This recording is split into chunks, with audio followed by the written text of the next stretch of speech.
Καλησπέρα και καλώς ήρθατε σε ένα νέο επεισόδιο του Airsoft Reviews HD. Σήμερα θα παρουσιάσουμε δύο αεροβόλα Δευτέρου Παγκοσμίου, τα οποία είναι και τα δύο από την εταιρεία ASG. Είναι το SLV40 και το SLV44. Είναι ουσιαστικά το MP40 και το STG44. Στο πρώτο μέρος του επεισοδίου θα παρουσιάσουμε το SLV40 της ASG. Είναι το MP40 ουσιαστικά, ένα όπλο Δευτέρου Παγκοσμίου Πολέμου. Πάμε λοιπόν να το ανοίξουμε.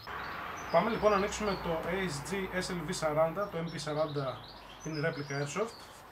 Έρχεται σε ένα κουτί το οποίο είναι έγχρωμο, με την εκτύπωση, με τις φωτογραφίες εξωτερικά, με όλες τις οδηγίες.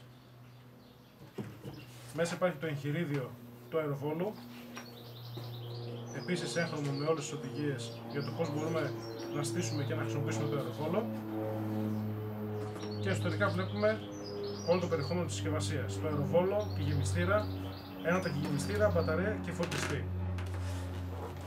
Πάμε λοιπόν να βγάλουμε πρώτα απ' όλα τα μικρά εξαρτήματα. Η γεμιστήρα, η οποία είναι mid-cap, 50 μπίλιες μεταλλικής κατασκευής. Ένας πλαστικός ταχυγεμιστήρας των 80 bp. Ο φορτιστής.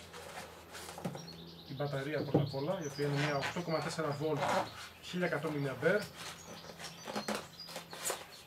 Ο φορτιστής με μπρίζα ευρωπαϊκού τύπου και τέλος το αεροβόλο,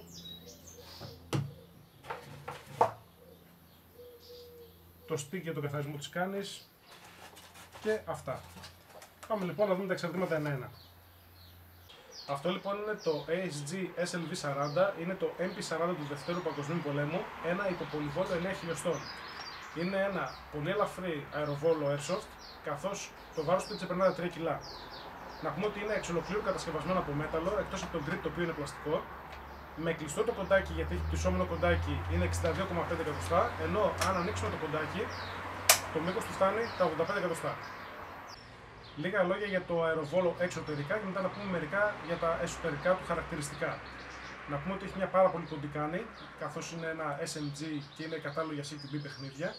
Το hop-up βρίσκεται κάτω από το ψεύτικο κλίστρο, το οποίο κλίστρο αν το αφήσουμε συγκρατείται πίσω και απλά το σπρώχνουμε προς τα μπροστά για να ξανακαλύψουμε τον μηχανισμό του hop-up. Το hop-up μοιάζει πάρα πολύ με αυτό του Kalashnikov, τον ΑΚ δηλαδή. Είναι με μπάρα, είναι ακριβές, είναι πάρα πολύ καλό. Το gearbox που έχει μέσα είναι ένα ειδικό gearbox, μοιάζει πάρα πολύ με το version 6, καθώς το μοτέρ βρίσκεται σε αυτό το σημείο οριζόντια και όχι κάθετα στο grip. Παράγει περίπου 363 fps με 20 μπιλάκι. Είναι κατάλληλο για CQB παιχνίδια. Το ASG SLV40 έχει τη δυνατότητα να ρίξει και σε semi και σε auto, καθώς υπάρχει επιλογές βολής στην αριστερή πλευρά του αεροβόλου στο low receiver. Η μπαταρία μπαίνει μέσα στο σώμα. Για να μπορέσουμε να τη βάλουμε, υπάρχει ένα κουμπάκι στο low receiver, το οποίο το ανασηκώνουμε και το περιστρέφουμε για να μείνει σε αυτή την θέση και τραβάμε το σώμα προς τα μπροστά, όπου διαχωρίζουμε το αεροβόλο σε δύο τμήματα.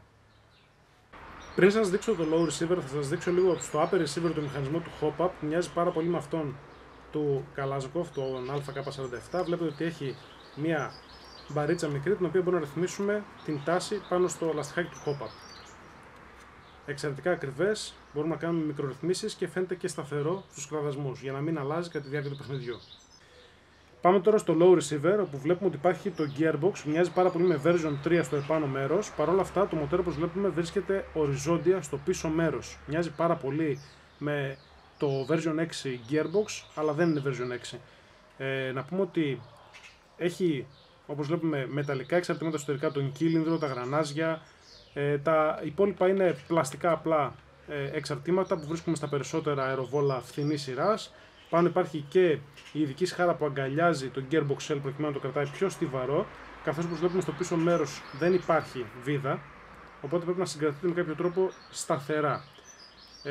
Το gearbox είναι αρκετά καλό για τα FPS του, δεν έχει κάτι ιδιαίτερο εσωτερικά. Αν θέλουμε να πάρουμε περισσότερα FPS από αυτό θα χρειαστούμε αρκετές αναβαθμίσεις. Βλέπουμε ότι η μπαταρία πάει στο πίσω μέρος, σε αυτό το χώρο. Ο χώρος είναι αρκετός προκειμένου να φιλοξενήσει μια απλή μπαταρία 8,4V ή μια μικρή μπαταρία LiPo. Παρ' όλα αυτά, δεν συνιστάται να χρησιμοποιηθεί LiPo μπαταρία των 11,1V, καλύτερα των 7,4V. Η εισαγωγή της μπαταρίας είναι πάρα πολύ εύκολη, απλά την περνάμε μέσα στο σώμα που βλέπουμε ότι ταιριάζει σχεδόν απόλυτα μέσα στο χώρο και συνδέουμε το βυσματάκι.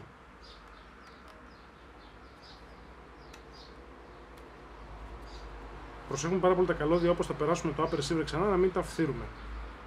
Η διαδικασία της τοποθέτησης της μπαταρίας τελειώνει τοποθετώντας ξανά το upper receiver στο σώμα του αεροβόλου.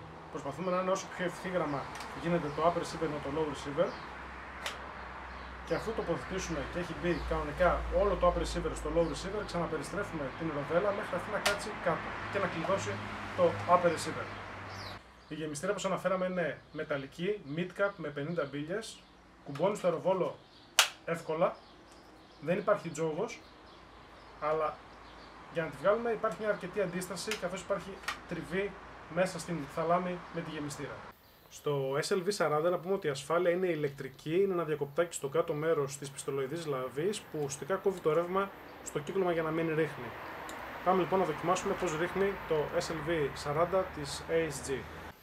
Αυτά είναι τα σκοπευτικά του SLV40, το πίσω είναι σταθερό αλλά και το μπροστά επίσης είναι σταθερό όπως βλέπουμε. Πάμε λοιπόν να το δοκιμάσουμε πρώτα σε βολή κατά βολή.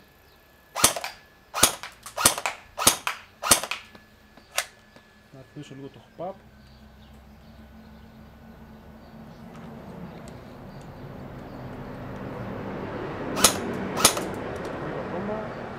Έχει αρκετά καλή ακρίβεια.